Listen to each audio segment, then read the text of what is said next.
You are not lacking motivation. You are not lacking knowledge either. The problem is that your life is being driven by reactions that happen so fast you do not even realize you have lost the power to choose. If you are always busy yet still feel stuck, if you understand a great deal but your life does not truly change, if you often react first and regret later, then what is holding you back is not external circumstances. It is the fact that you were never taught how to pause at the right moment. Just a very small pause between thought and action is enough to change the entire trajectory of your life. And if you are listening to these first seconds right now, this may be the exact moment you need to pause in order to begin living differently. It is the moment when you feel like you are running very fast yet are not sure where you are going. You wake up each day with a longer to-do list than yesterday. You reply to messages. You handle work. You manage responsibilities.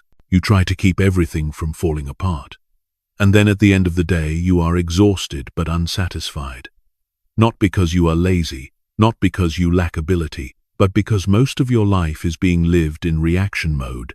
You react to emails. You react to pressure. You react to emotions. You react to the expectations of others. You rarely stop. And that very lack of stopping is quietly controlling the entire trajectory of your life. What is important to understand from the beginning is that real power does not lie in trying harder or running faster. Power lies in the ability to create a conscious pause between stimulus and response. Just a very small pause is enough to change how you see things, how you decide, and how you act. Most people believe that to change their lives they need stronger motivation, bigger emotions, more explosive willpower. But the truth is, motivation comes and goes. Emotions rise and fall. Life, on the other hand, is shaped by choices repeated in silence. When you do not pause, you let emotions drive. When emotions drive, you choose fast but not deep. You act to reduce discomfort right now instead of building a foundation for tomorrow. That is why many intelligent people remain stuck. They understand a great deal but live almost the same. Because understanding is not enough to create change. Only when you learn to slow your mind in a world that is accelerating do you begin to reclaim control. The moment of pausing is not weakness, it is the action of the strong. In chaos, the weak are swept away. The strong stand still long enough to see the map. When you create that pause, you are no longer pulled by external noise. You begin to hear your inner voice more clearly. You begin to see that the same situation, if reacted to hastily, leads you in one direction, but if paused and observed, leads you in another. And those small directions, repeated over time, create two completely different lives. This story is not for those who want to listen to feel comfortable and then return to living the same way. It is for you if you have tried for a long time but still feel stuck, if you are busy every day but not moving forward. If you sense that something inside needs to change, not just the external circumstances, from this moment on, the most important thing is not what more you will do, but how you will learn to pause. Because it is within that pause that control over your life begins to be returned. This is a world that never slows down. Information pours in constantly. Work piles on top of work. Responsibilities follow one another. Phones vibrate. Emails arrive, calendars fill up. Everything pushes you to respond immediately. Be fast. Be present. Reply. Handle it. And gradually you become accustomed to living in a state of being constantly pulled by external demands. You do not choose your pace of life. The pace chooses you. You no longer ask whether something is important. You only ask how to get it done as quickly as possible. And the silent cost of living this way does not arrive all at once. It comes very slowly. It accumulates day after day. You begin to feel that your mind is always tense.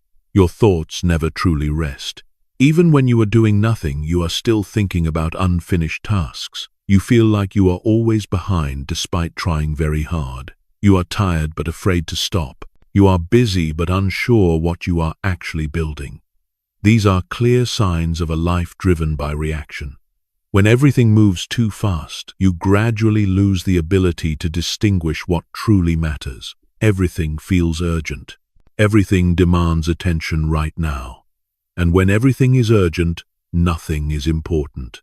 You spend energy on small things. You make decisions under stress. You choose what is easy in the moment instead of what is right in the long term. The most dangerous thing is not that you are busy. The danger is that you are busy without realizing you are being led. The modern world is designed to take your attention. Every notification wants a reaction. Every headline wants a click. Every request wants an immediate reply. And if you do not have a strong inner axis, you will spend your entire life inside that spiral. You will think you are moving forward while in reality you are only going in circles. Many people believe their problem is a lack of motivation. In truth, the problem is that they have no space to think clearly. When the mind is constantly filled, there is no room to reflect, no room to question, no room to orient yourself. You take many actions but without strategy. You respond very quickly but without vision. And that is what exhausts you.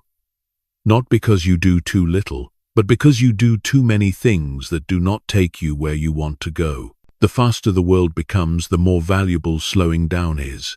But slowing down here does not mean delaying or giving up. Slowing down means creating a different rhythm for the mind. It is the ability not to be pulled by every stimulus.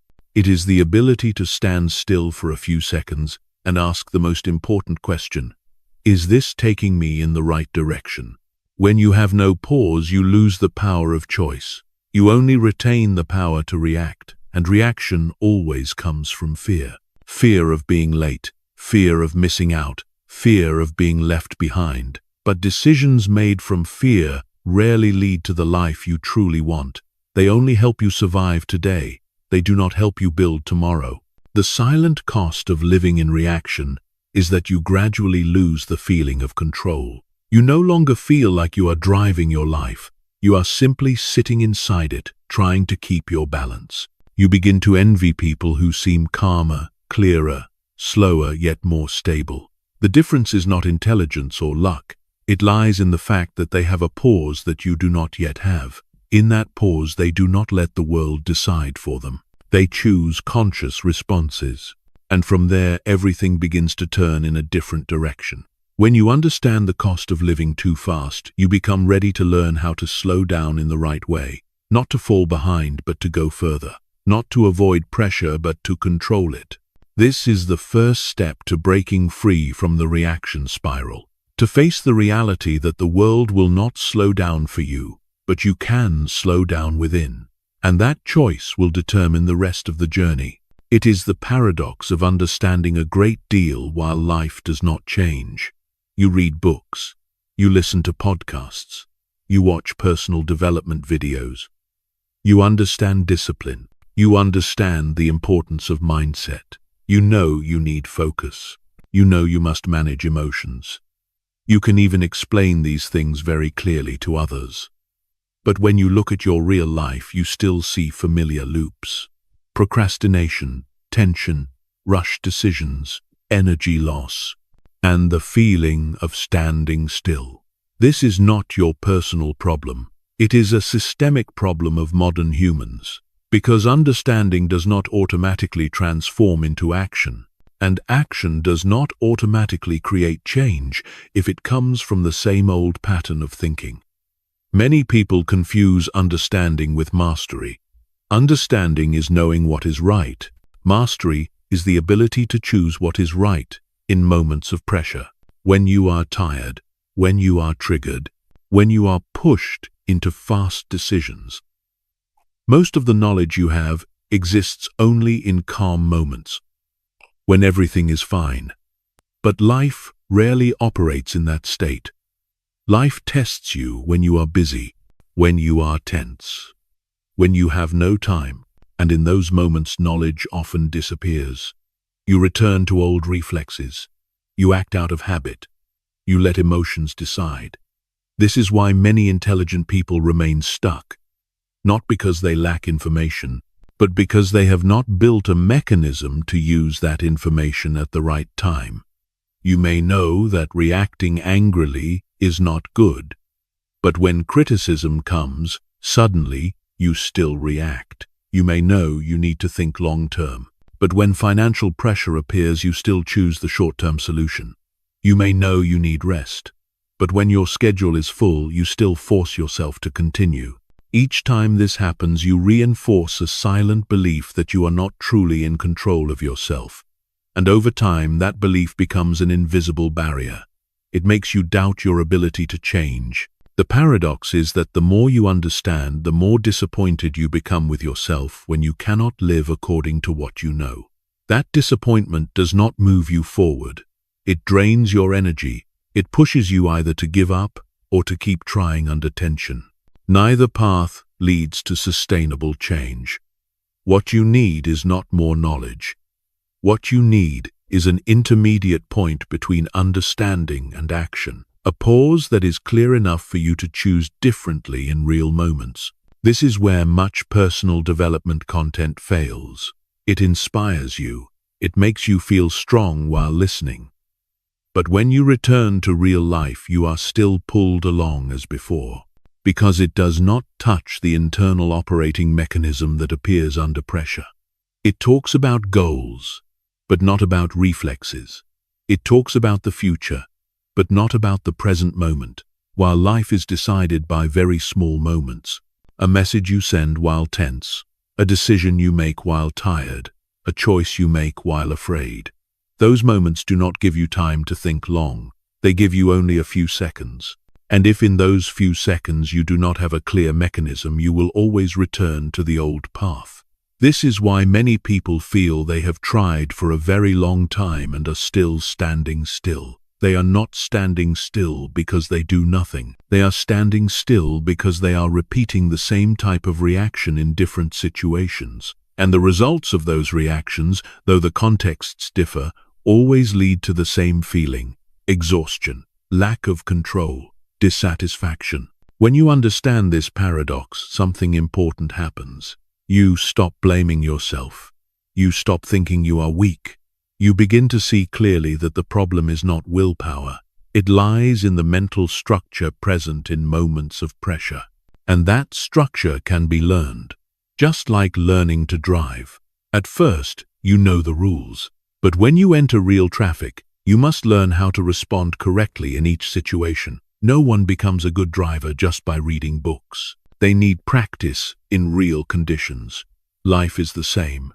You do not live by what you understand in moments of leisure.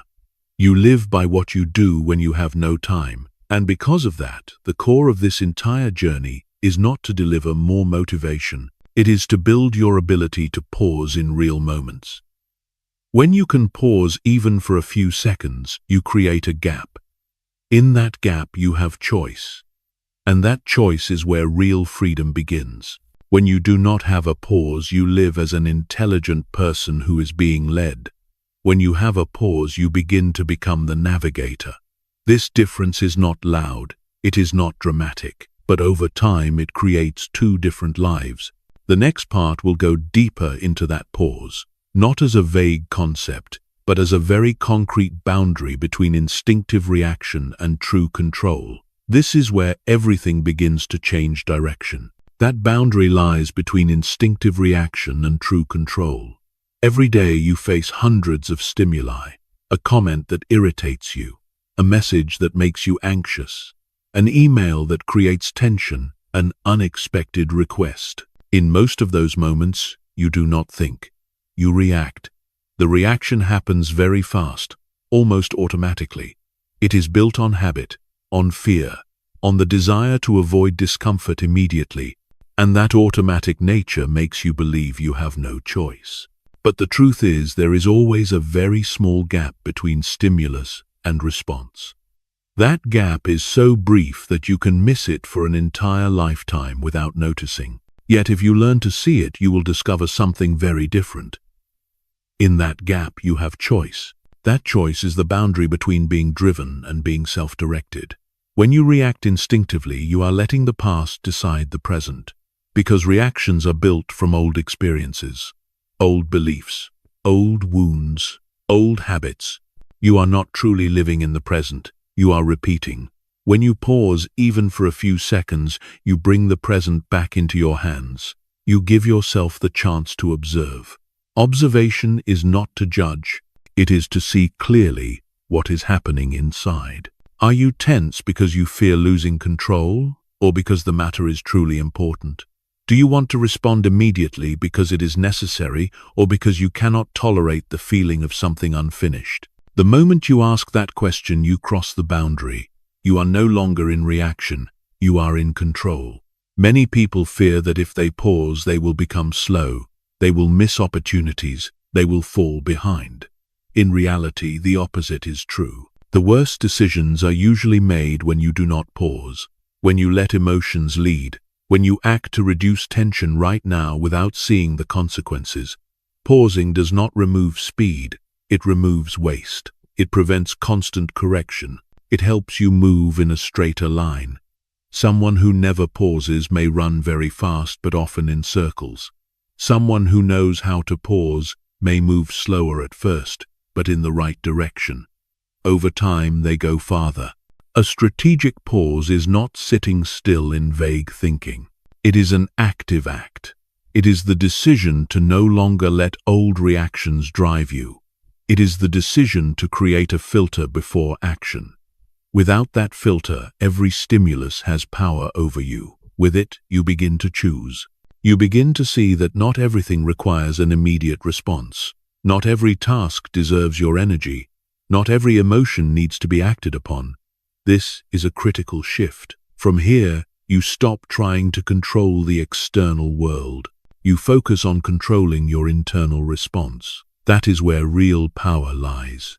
You cannot make life less unexpected, but you can make your reactions less automatic. You cannot eliminate pressure, but you can change how you stand in front of it. The strategic pause is the tool that makes this possible. It is like standing at an intersection instead of being swept along by traffic. When you stand at the intersection, you see multiple directions. When you are swept along, you see only straight ahead.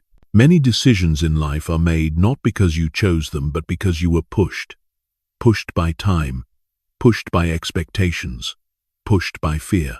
The pause gives you the right to stop being pushed. It gives you the right to step aside and see the whole picture. When you see the whole picture, you begin to ask different questions. Does this truly need to be done right now? What consequence will this action create in a week, a month, a year? If I do nothing in this moment, will the worst truly happen? These questions do not require perfect answers. They only need to slow the reaction. And once the reaction slows, you have already changed your position. You are no longer being led. You are becoming the navigator. Many people think control means suppressing emotion. In reality, control means not letting emotion decide your action immediately. You still feel emotion. You still feel anger. You still feel worry. You still feel fear. But you do not let those feelings choose your next step. You give yourself a buffer. In that buffer, you choose actions aligned with your long-term direction. This pause is not a one-time event. It is a skill that must be repeated. At first, you may only notice it after you have reacted.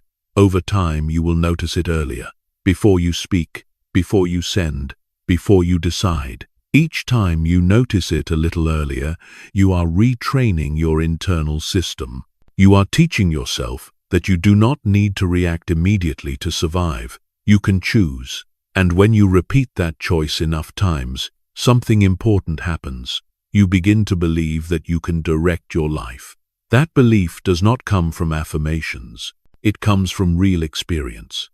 The experience that you paused, you chose differently, and the outcome improved. The boundary between reaction and control is thin, but once you see it, you cannot unsee it. From that moment, every rushed reaction becomes visible to you, and every pause, even for a few seconds, becomes another brick in a new foundation. The next part will clarify this further by redefining the idea of strategic thinking, not as something complex or distant, but as a very practical skill that begins with this pause. When people hear strategic thinking, they often imagine cold calculation. They think of winning and losing games. They think of complex power plays where emotion is pushed aside. And because they do not want to become that kind of person, they unconsciously turn away from strategic thinking. But the truth is, strategic thinking is not opposed to values or sincerity. It is not about manipulating others. It is the ability to not let circumstances manipulate you. It is not about controlling people around you. It is about controlling your internal response. When you do not have strategic thinking, you are still calculating. But you calculate in fear. You calculate in haste. You calculate to avoid immediate pain. And that is exactly the kind of calculation that costs you in the long run. Strategic thinking does not make you cold. It makes you clear. It does not remove emotion. It gives you enough distance from emotion so that emotion does not drag you along.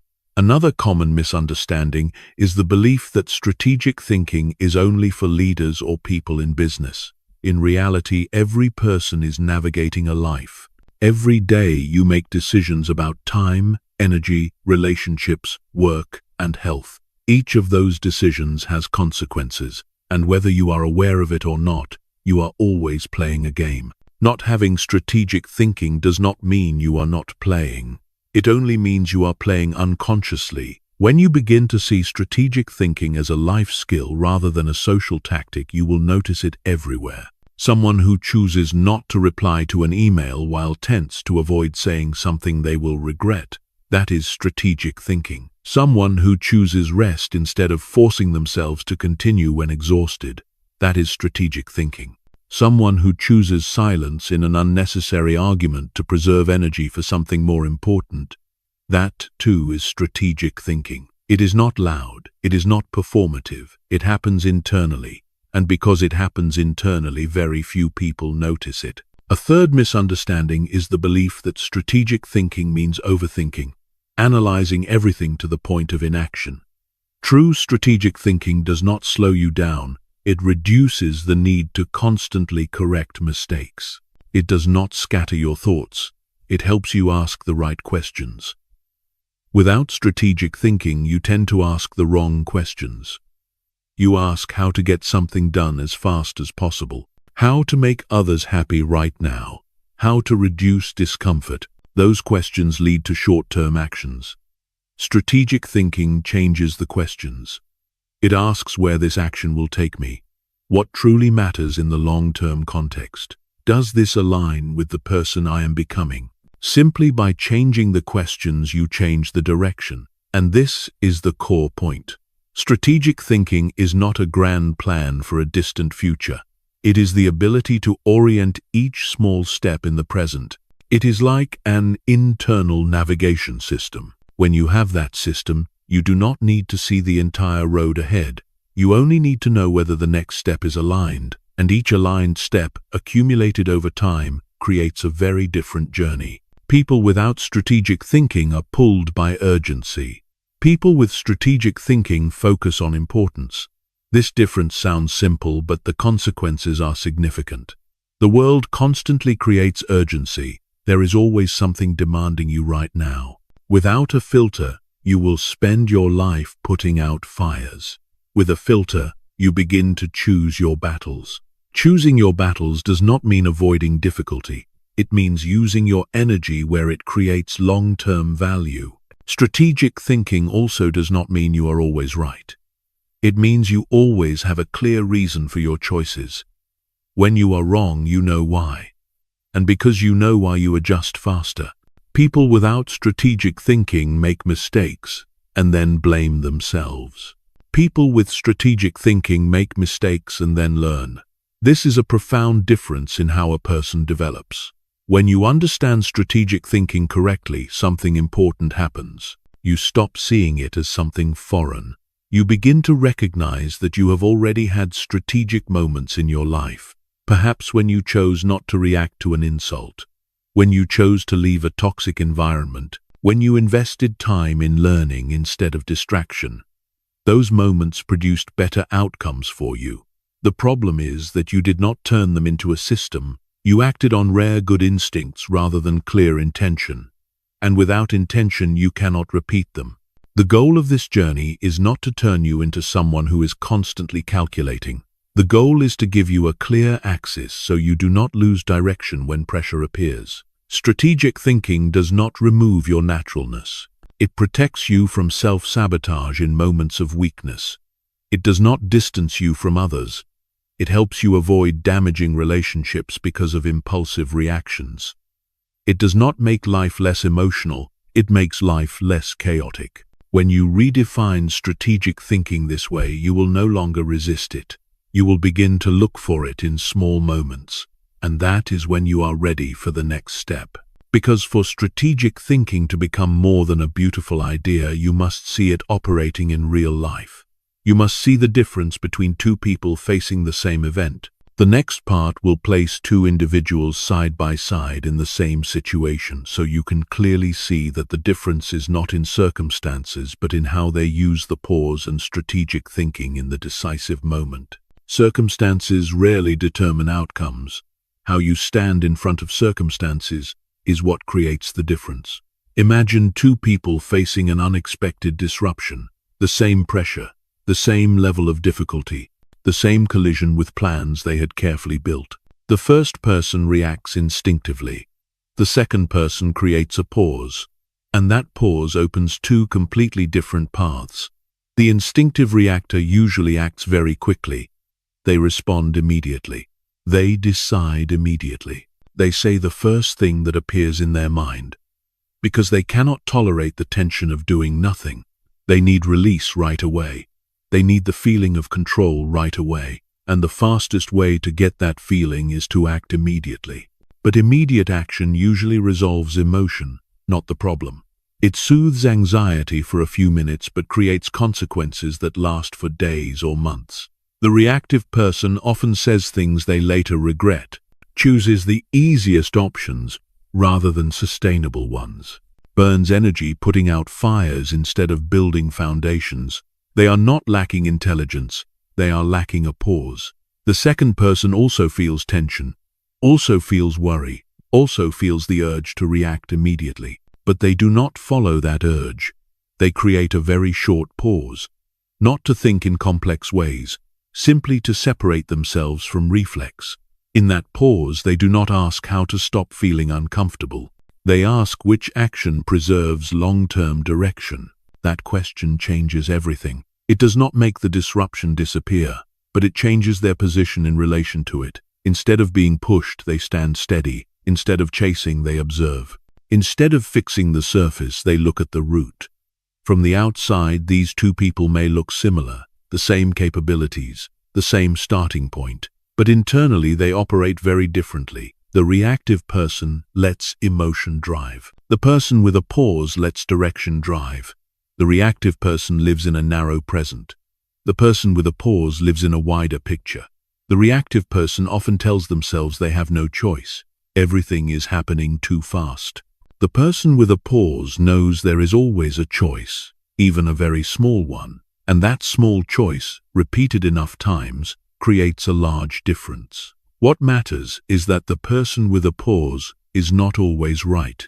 They can still be wrong, but they are wrong while aware. They are wrong consciously. And because of that, they correct faster.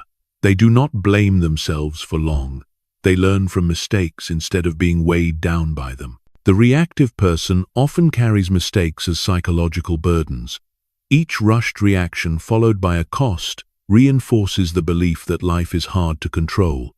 That belief makes them react even faster next time. A loop forms. The person with a pause forms a different loop. Each pause gives them an experience of control. Each different choice builds belief that they can navigate. That belief makes pausing easier the next time. These are two completely different psychological trajectories. One trajectory exhausts you over time. The other makes you increasingly grounded. These two people may start at the same point, but after a few years they will be very far apart. Not because one had more luck, but because one learned to use the pause as a living tool. When you see this difference clearly, you begin to understand that the problem is not what disruption you face. The problem is how you enter the disruption.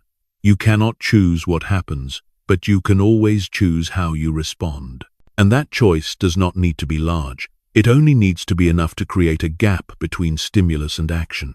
In that gap, you are not forced to become your old version. You have the chance to choose a different one. The next part will bring this difference into a very ordinary story. A disruption many people fear. A situation where instinctive reaction can destroy years of effort. And in that same situation, a small pause can open a completely new path.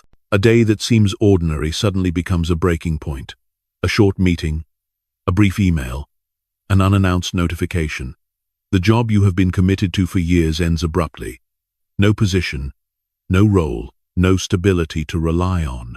In that moment, your body reacts before your mind can fully understand what is happening.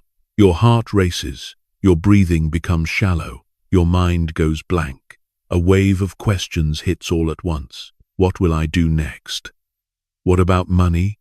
What will my family think? What remains of my identity when this job is gone? This is the moment where two people begin to diverge onto different paths.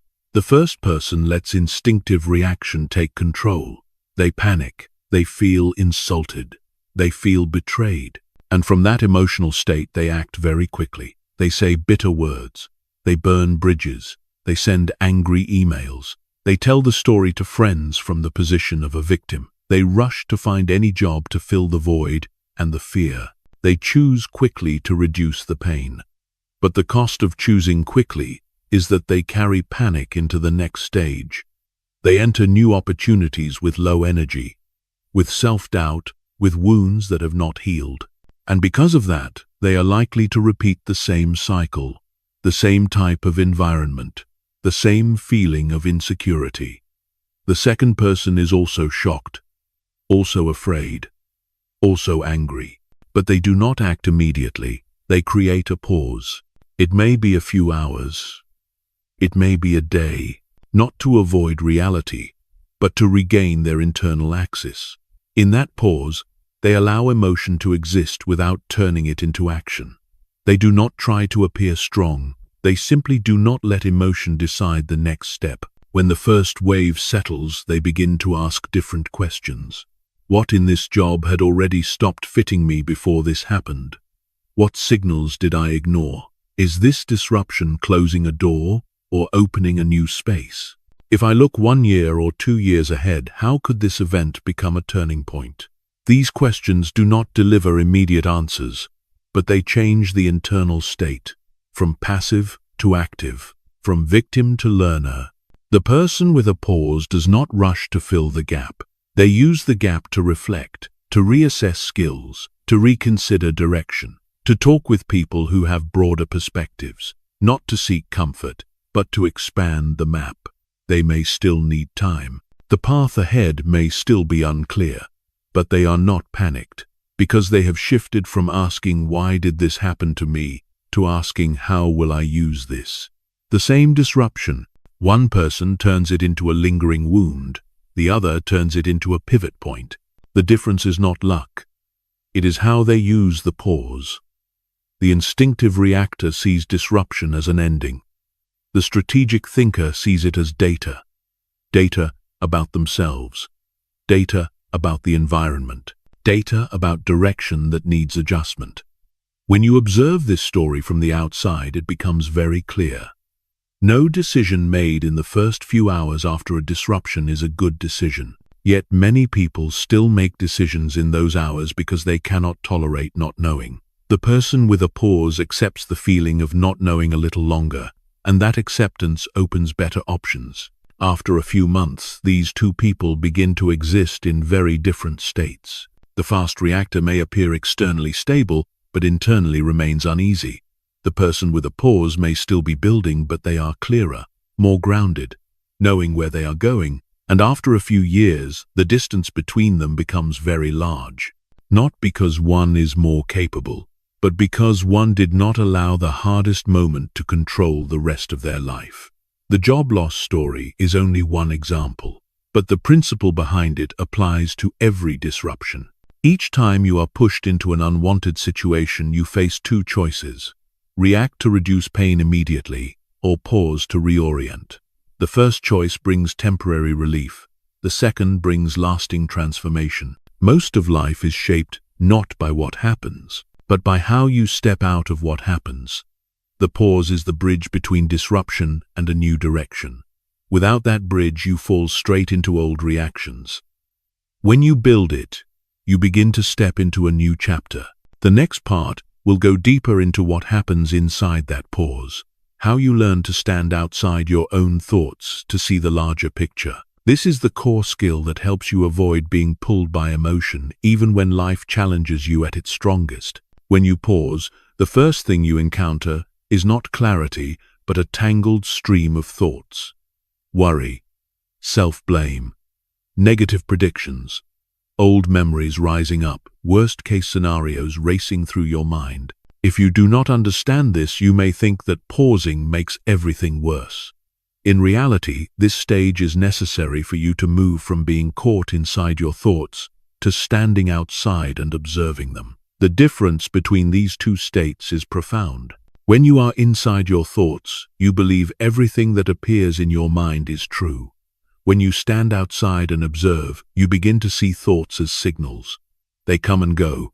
They are not commands. The moment you realize that you can observe thoughts without obeying them, you step into a new level of freedom. You no longer identify yourself with the automatic stories in your head. You begin to see them as data that needs to be examined. This may sound abstract, but it is highly practical. When a thought appears saying that you have failed, you can pause and ask whether that is truth or simply a fear-based reflex.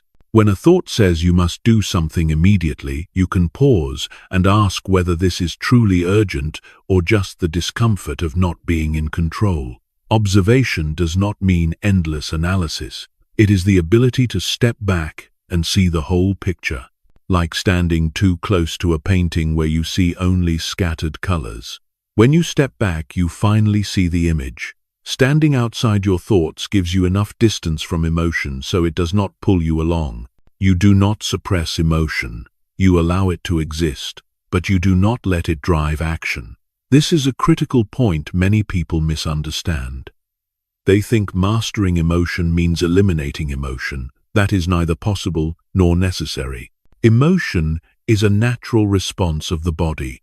What you need to master is the distance between emotion and action. When you have that distance, emotion becomes information rather than command. You can feel fear and still act with courage. You can feel anger and still choose silence. You can feel worry and still make clear decisions. Standing outside your thoughts also helps you see the larger picture. When you are pulled into a situation, you see only what is in front of you. You magnify it. You think this is everything. When you step back, you begin to see that this is only one point in a long sequence. You see that your life is not defined by a single day, a single decision, or a single disruption. It is defined by a long-term trajectory, and seeing that trajectory reduces the weight of the present moment. When pressure decreases, your thinking becomes clearer. When thinking is clearer, your choices improve. This is the positive loop created by the pause. One important skill in this stage is shifting from the question why to the question what. Why often pulls you into self-blame and the past. What brings you back to the present and to action? What is happening inside me right now? What truly matters in this situation? What is the smallest step I can take that does not damage my long-term direction? These questions keep you in the role of observer rather than victim of circumstances. From that position, you begin to see choices that were previously hidden. You see that not everything requires an immediate response. You see that you can delay a decision to gather more information. You see that silence is sometimes the strongest option. You see that saying no to a small thing can protect a larger goal.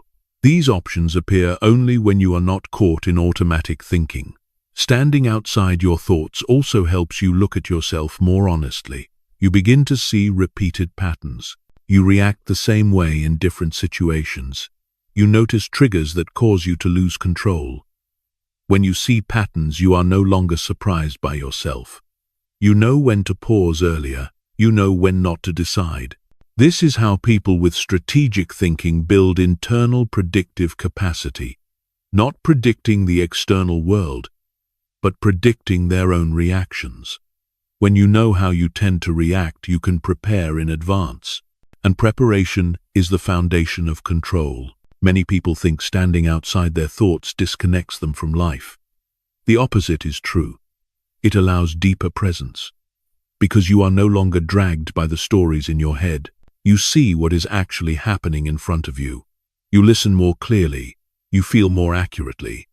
And from that clarity, your actions become more precise. Not more, just better placed. When you practice this skill enough times, something very important happens.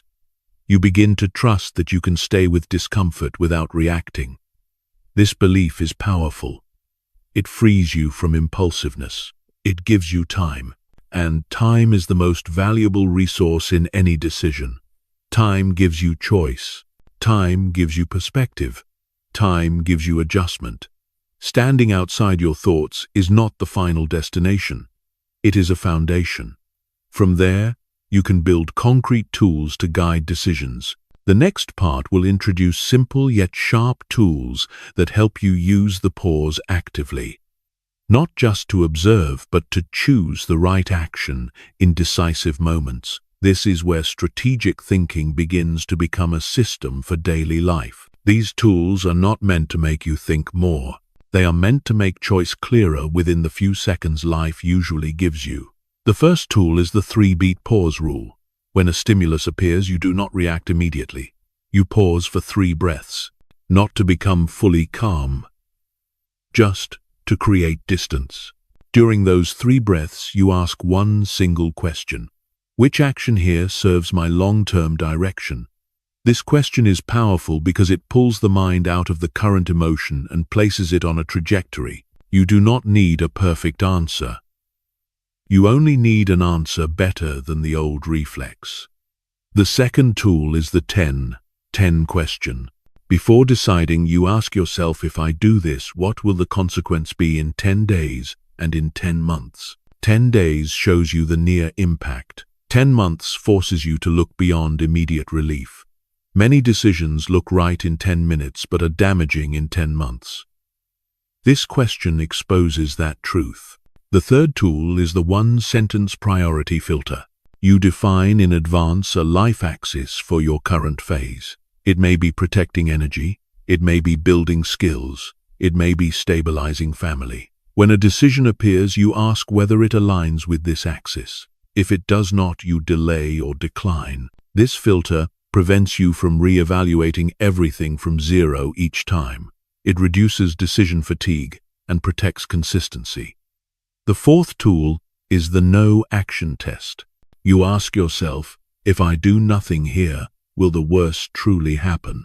This question is especially useful when you feel pressured to respond immediately. Many things are not as urgent as they appear. When you realize that not acting is also a choice, you regain agency. The fifth tool is the smallest next step. After pausing, observing, and filtering, you do not look for the perfect step. You look for the smallest step that does not harm your long-term direction. This small step allows progress without paralysis from overthinking. These tools work because they respect the reality of life. You do not have hours to think under pressure. You have seconds. So the tools must be short. They must be memorable. They must be usable in your head without writing anything down. When you repeat them enough times, they become a new reflex, a conscious reflex. At that point, the pause is no longer an effort. It becomes your new instinct. And when instinct changes, the trajectory of life changes with it. The next part will help you assemble these tools into an internal navigation system, so you do not lose direction even when everything around you is constantly changing. Once you have the pause and the basic tools, the next essential step is to assemble them into an inner GPS. This GPS does not show you the entire road ahead. It tells you whether you are moving in the right direction at each turn. People without an inner GPS often live by feeling. When they feel good, they believe they are on the right path. When things feel hard, they assume they are wrong. But feelings change quickly. Using feeling to navigate life is like driving in fog without a map. The inner GPS works differently. It is based on clear principles you define before pressure appears. The first principle of the inner GPS is separating short-term outcomes from long-term direction. A decision may feel uncomfortable now, yet be right over time. Another may feel easy now, but pull you off course. The GPS helps you see this difference. Each time you face a choice, you do not ask whether it feels good. You ask whether you are moving in the right direction. Direction here is not a specific goal, but the kind of life you are building. The second principle is predicting consequences before acting. People without a GPS look only at the next step. People with a GPS look down the road. They do not need perfect accuracy. They only need enough foresight to avoid dangerous turns. When you practice prediction, you are no longer surprised by outcomes. You choose with awareness. The third principle is knowing your personal points of drift. Everyone has situations that knock them off axis quickly. Some lose center when criticized, some when rejected, some when they see fast money opportunities. The inner GPS does not pretend you have no weak points. It records them. When you know where you tend to drift, you can be more cautious there, like slowing down at a familiar curve. The fourth principle is updating the map through real experience. The inner GPS is not fixed, it learns over time. When you make a decision and observe the outcome, you take note. No self-blame, no excessive praise, just note it. This data makes the GPS more accurate. People with a GPS do not fear mistakes. They fear not learning from them. The fifth principle is holding your axis on noisy days. There will be days when nothing is clear. Negative news, financial pressure, personal conflict. On those days, the GPS does not help you move faster. It helps you avoid going the wrong way. Sometimes success is not moving forward but not moving backward. The inner GPS gives you that capacity. As you operate with an inner GPS, you begin to feel a subtle shift. You no longer panic when things are unclear. You are no longer pulled by every small fluctuation. You know that keeping direction matters more than speed for a season. This calm does not come from blind faith. It comes from repeatedly checking the GPS and seeing it lead to better outcomes. You begin to trust the process. The inner GPS also helps you distinguish fear from intuition. Fear is loud and urgent. Intuition is quiet and clear. With a GPS, you do not obey every voice in your head. You check them against the map. Which voice aligns with long-term direction, which is only an old reflex. Over time, you notice that the strongest intuition appears when the mind is calm. And the mind becomes calm only when it is not forced to react immediately. This is why the pause is foundational. Without the pause, you cannot hear the GPS. You only hear noise. When the inner GPS begins to function, you change how you see failure. Failure is no longer proof you chose the wrong road. It is information that this stretch is harder than expected. You adjust speed, you adjust tactics, but you do not rush to turn back. People without a GPS change direction whenever things get hard. People with a GPS adjust how they move but keep direction. This difference is profound, because steadiness does not come from stubbornness. It comes from clarity. Clarity about direction, clarity about values, clarity about what you are willing to trade and what you are not. The inner GPS helps you make difficult decisions without prolonged inner conflict. You may still feel loss, you may still feel strain, but you do not get stuck. You keep moving, and each time you move forward with clarity, you reinforce the belief that you are living intentionally, not chasing, not reacting, but navigating. The next part will bring this inner GPS into another crucial skill, the art of timing, because the right action does not always need to happen immediately. Strategic thinkers choose not only what to do, but when to do it. And that ability to choose timing allows them to use leverage instead of burning energy. It is the art of timing. Many people believe that fast action is strong action, In reality, it is action taken at the right time that creates real difference. When you lack a sense of timing, you tend to fall into two extremes. Either you react immediately when emotions surge, or you delay too long because you fear making the wrong move. Both come from not having a clear internal axis. People with an inner GPS see timing differently. They do not ask whether they should act. They ask whether this moment is appropriate for this action. That question completely changes how you use energy. Timing is not only an external factor, it is an internal state. There are things that are right, but done when you are exhausted, they lead to poor results. There are necessary conversations that, when spoken while emotions are high, can damage relationships. There are major decisions that, when made under pressure, cause you to choose the wrong priorities. People who do not understand timing tend to force everything to happen immediately. People who understand timing know how to wait for the right moment. Waiting here is not avoidance. It is a conscious form of action. When you choose to wait, you are protecting the quality of your decision. You are keeping your inner GPS from being distorted by temporary emotion. One of the biggest mistakes busy adults make is confusing urgency with importance. The world constantly creates urgency. Messages, emails, calls, demands. If you respond to all of them in the same way, you will drain your energy very quickly. Strategic thinkers use timing as a filter. They ask whether this truly requires immediate action. If not, they delay intentionally. They delay to gather more information. They delay to let emotions settle. They delay to choose a better approach. This does not make them slow, it makes them precise. One precise decision made at the right time often saves enormous effort later. The art of timing is also directly connected to understanding your own energy rhythm. Each person has periods during the day when the mind is clearest, when emotions are most stable, when long-term thinking is strongest. People who ignore this often make important decisions while exhausted simply because they do not want to leave them unresolved.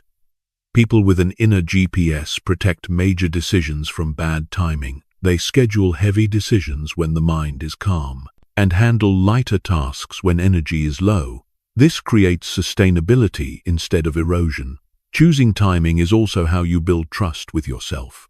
When you say you will decide something tomorrow when your mind is clearer and you actually do it, you send yourself a powerful signal. You can trust yourself. This trust is critical. It reduces underlying anxiety. You no longer fear that you will forget or avoid. You know you are directing the process. Another aspect of timing is understanding that action does not always create value. There are phases in life where the main task is not to advance but to hold steady, to avoid damaging what you have built, to avoid unnecessary risk. People without strategic thinking often feel guilty when they do not act. People with strategic thinking understand that holding position is sometimes the best strategy. Holding is not standing still in fear. It is standing still with awareness. Timing also involves reading context. Not every environment is ready for the same action. A good idea spoken at the wrong moment will be rejected. A correct proposal offered when others are defensive will fail. Strategic thinkers observe context before stepping in. They do not only ask what they want, they ask what this context is open to right now. That question helps them reduce unnecessary conflict and increase the chance of success. When you begin to respect timing, you notice something interesting. You exert less effort yet achieve better results. You stop pushing. You wait for leverage. And when leverage appears, you act decisively. This is how leverage works. Leverage does not require great force. It requires the right position. Timing is that position in the flow of life. People who know how to wait for the right moment are not passive. They are preparing. They are observing. They are adjusting the GPS. And when the moment arrives, they do not hesitate. They do not need explosive motivation. They only need clarity. Clarity about direction. Clarity about reason. Clarity about consequences. The next part will clarify how strategic thinkers use small levers to create large movement, not by doing more, but by applying the right force in the right place. This is the transition from choosing timing to creating impact. That principle is understanding and using small leverage. Most people believe that to create big change, they must do more hours, more effort, more sacrifice. But that path eventually leads to exhaustion. Strategic thinkers see it differently. They do not ask what else to do. They ask which point, if influenced correctly, will trigger the greatest chain of change. Leverage is not about doing less to get by. Leverage is about acting in the right place. When you apply force at the right point, a small force can turn an entire system. When you apply force in the wrong place, even great effort produces little movement. In personal life, leverage often lies in very small habits that repeat. A decision you make each morning before the day pulls you away. The way you close your day before sleep. The response you choose when you are triggered. These points are not loud, but they shape rhythm. People who do not see leverage often pour energy into large performative actions. Working longer hours, taking on more responsibility, saying yes to every request. They appear busy and committed, but energy becomes scattered. Strategic thinkers choose fewer points and apply force consistently. They know that changing trajectory does not require a big jump. It requires a small but sustained shift. One powerful lever is how you protect attention. In a world full of distraction, the ability to hold attention on one important task for short but regular periods creates enormous advantage. People without strategy let attention fragment. They switch constantly. They feel tired without depth. Strategic thinkers choose quiet windows to work on what matters most. They do not need many hours. They need completeness. That completeness is leverage. Another lever is how you handle difficult days. Most people evaluate themselves based on good days, but trajectory is decided by hard days. When you are tired, when motivation is low, when conditions are unfavorable.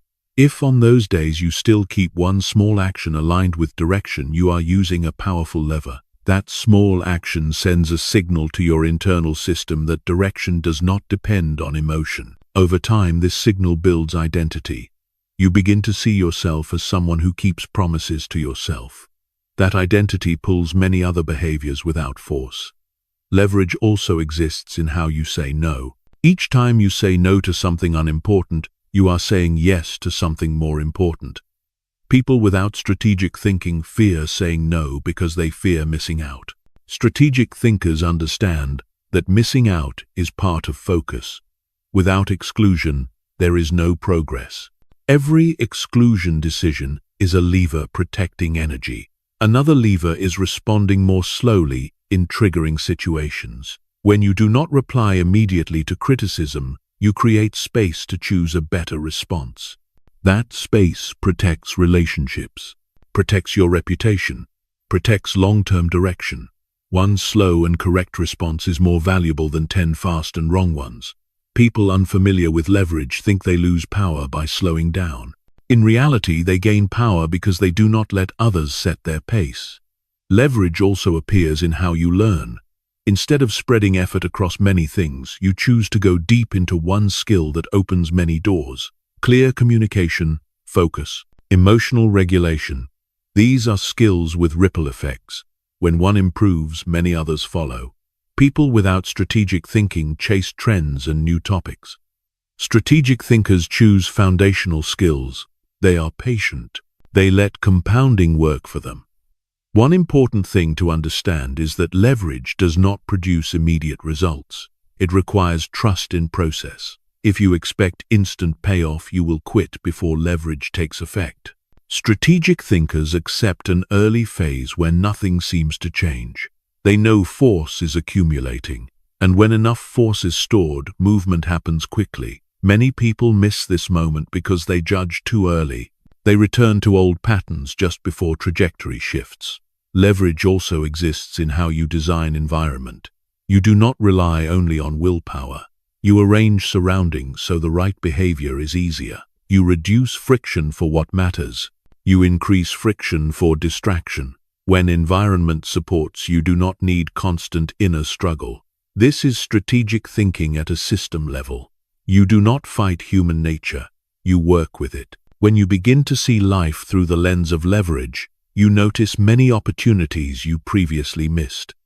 You stop chasing dramatic breakthroughs. You look for small pivot points, things you can control, actions you can repeat. Those are what create durable change. And once you know how to choose timing and apply force in the right place, the next step is learning how to remain flexible in uncertainty. Because no matter how good a strategy is, the world will change. The next part will focus on how to keep your internal axis when external conditions become unstable. This is the capacity that keeps you from breaking when plans do not unfold as expected.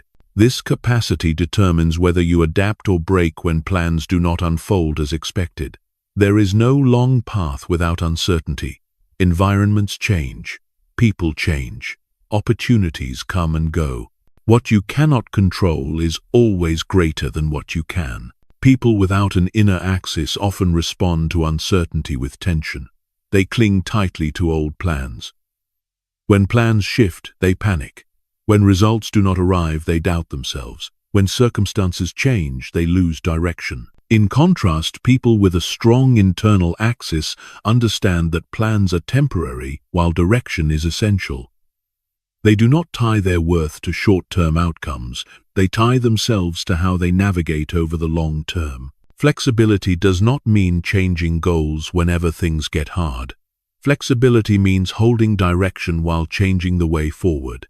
This is where many people get confused. They think flexibility equals lack of commitment. In truth, flexibility is commitment at a higher level. You stay committed to values, to your life axis, to long-term trajectory, but you stay flexible with tactics, with pace, with sequence of action. When you fail to separate these layers, you either become rigid or drift aimlessly. Strategic thinkers stand between these extremes. They are firm on the inside and adaptable on the outside. One key factor in holding your axis is how you interpret what happens. When setbacks appear, people without an axis often tell themselves a story that everything is against them. That story makes them shrink and become defensive. People with an axis tell a different story. They see setbacks as signals that something needs adjustment. It might be the method, it might be the pace, it might be expectations, but not the core direction. This interpretation keeps the mind open. When the mind is open, you see options. When the mind is closed, you see only dead ends. Flexibility also involves accepting that you cannot predict everything. The inner GPS does not exist to give absolute certainty. It exists to help you adjust when the road changes. When you accept this, you reduce the need to be right from the start. You allow yourself to try, fail, adjust, and continue. This rhythm takes you much farther than trying to be perfect. People who cannot tolerate uncertainty often delay action because they want certainty. People who accept uncertainty act earlier and adjust continuously. They learn in motion. This is how the real world works. Another element of flexibility is managing expectations.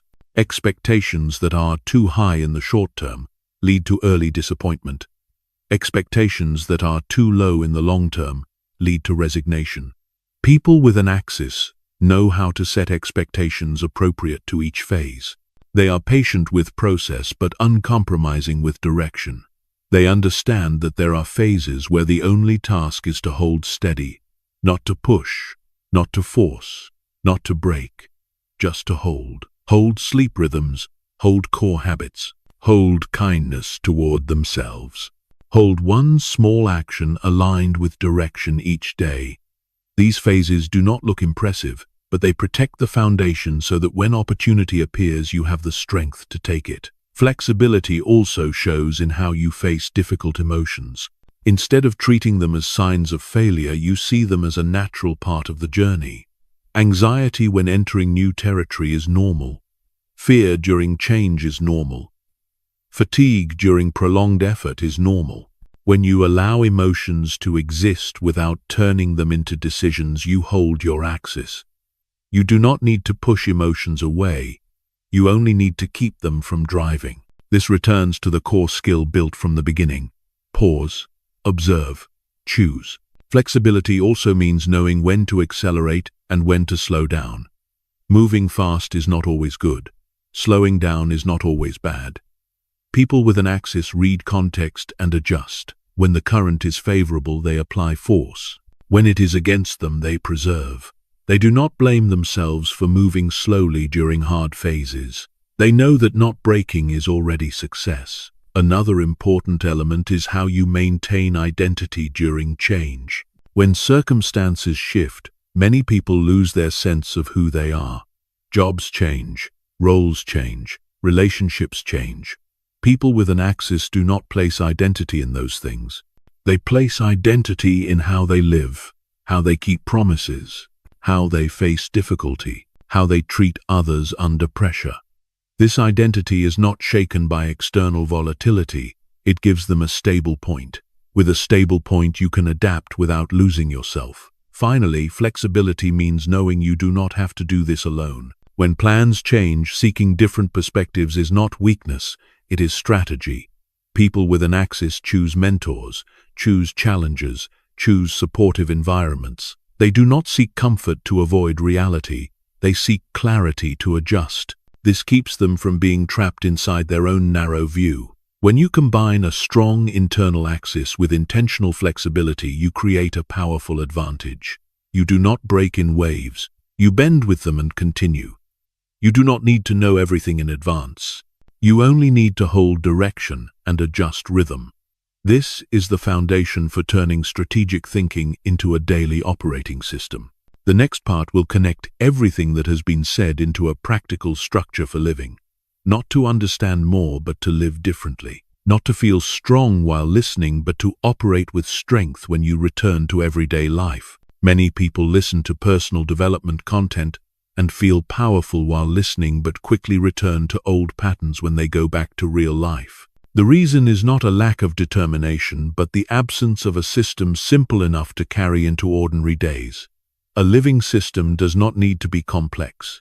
It needs to be clear and repeatable. A strategic living structure begins with identifying a single axis for your current phase. Not 5 goals, not 10 plans, just one axis. This axis answers the question of what matters most to protect or build in the coming months. It may be energy, it may be skill, it may be mental stability. Once the axis is clear, every small decision during the day has a place to return to. You no longer need to evaluate everything from zero. You ask whether this aligns with the axis. If it does, you act. If it does not, you delay or decline. This structure frees a great deal of mental energy because the greatest fatigue does not come from working but from constant deciding. Another important part of the living structure is how you begin the day. Morning does not need to be perfect. It needs orientation. A few minutes before the world pulls you away to remind yourself what the axis is today, what the most important thing is, which reactions you need to be most careful with. This reminder is like resetting the GPS before departure. You do not need certainty, you only need direction. When direction is clear, you do not get lost because of a small turn. During the day, you use the pause as a checkpoint. Each time you feel pressured, you stop. 3 breaths, 1 question. Which action preserves long-term direction? This pause does not waste time. It saves enormous time correcting mistakes later. Gradually, you notice that you react more slowly but more accurately. You speak less but more precisely. You act less but create greater impact. The strategic living structure also includes how you end the day, not to judge yourself, but to recalibrate the GPS. You look back at one moment when you paused well, one moment when you reacted hastily. No blame, no excessive praise. Just notice. This noticing helps the internal system learn. It sends the signal that you are paying attention. And what is paid attention to changes. A critical element that makes this system sustainable is not demanding constant alertness from yourself. There will be days when you are tired, days when you react. That does not destroy the structure if you return quickly. People without a system turn one slip into quitting. People with a system treat one slip as data. they return to the axis. This is the difference between progress and perfection. The strategic living structure also requires simplifying the environment. You do not rely only on willpower. You arrange conditions so the right behavior is easier. You reduce triggers that provoke reaction. You create space for what matters. This is not rigid discipline. It is intelligent design. When the environment supports you, there is no need to fight yourself constantly. Another part of the living structure is how you speak to yourself on difficult days. Instead of asking why you are like this, you ask what needs adjustment. This internal language keeps you in the role of navigator rather than victim. It holds the axis when emotions rise. When you repeat this structure long enough, it begins to turn into identity. You no longer try to live strategically. You become someone who lives strategically. You are recognized not by what you say, but by how you show up. Calmer, clearer, less reactive. Others may not immediately understand what you are doing differently, but they feel the steadiness. And that steadiness is the result of very small decisions repeated quietly. A strategic living structure does not remove challenge from life. It reduces panic when challenge arrives. You do not need to control everything. You only need to control your reactions well enough to avoid self-sabotage. When you do that, many problems that once exhausted you begin to lose power, not because they disappear, but because you no longer let them drive. Once this structure finds its rhythm, you no longer need to think much about motivation. You do not need to wait for inspiration. You simply return to the axis and take the next small step. It is this consistency that creates the feeling of real progress. Not loud, not dramatic, but stable. The next part will close this journey by returning full control to you, not through a grand call, but through a clear reminder of the power of conscious pause. This is where you look back at the entire picture and realize that you already have everything you need to live differently. Control, not control over the world. Not the power to force everything to happen your way, but the power to choose how you stand in front of what happens. When you look back at the entire path you have just walked, you can see that no step required you to become a different person. No step demanded that you be stronger than you already are. Everything asked only that you learn to pause. Pause long enough to see clearly. Pause long enough to choose differently. Pause long enough to not be carried away by old reflexes. The power of the pause does not lie in drama. It lies in repetition. Each time you pause, even for a few seconds, you affirm to yourself that you are no longer living on autopilot. You are present. You are choosing. And over time, those choices shape who you become. You do not need to change your entire life starting today. You only need to protect a pause in the most critical moments. Before replying to a message that tightens your chest. Before saying words that could damage a relationship, before making a major decision when you are exhausted. In those moments, if you pause, you have already won, not against others, but against the old reflex that once controlled you. Many people search for freedom in distant places. They believe changing environments, changing jobs, changing circumstances will bring relief. But real freedom begins inside. It begins when you are no longer forced to react in the old way, when you can stay with discomfort without acting immediately, when you can choose actions aligned with your long-term direction even when emotions resist. The pause is the doorway to that freedom. This journey does not promise a life without pressure. It promises a life where pressure no longer defines who you are. You will still face hard days. There will still be moments of doubt. There will still be times when you react and realize you move too fast. That does not mean you have failed. Failure only happens when you forget the ability to pause. Each time you remember and return to the pause, you rebuild your axis. And the more that axis is used, the stronger it becomes. When the axis is strong, you do not need to control everything. You only need to hold direction. You do not need to win every argument. You only need to protect your energy. You do not need to do everything. You only need to do what is right. Life begins to change, not because everything around you changes, but because you no longer react the same way. Others may not notice immediately, but you will feel it clearly. Less regret, less self-blame, less sense of being pulled. Instead, you feel yourself moving, with intention, with direction, fully present in each step. If there is one thing to carry forward from all of this, it is this.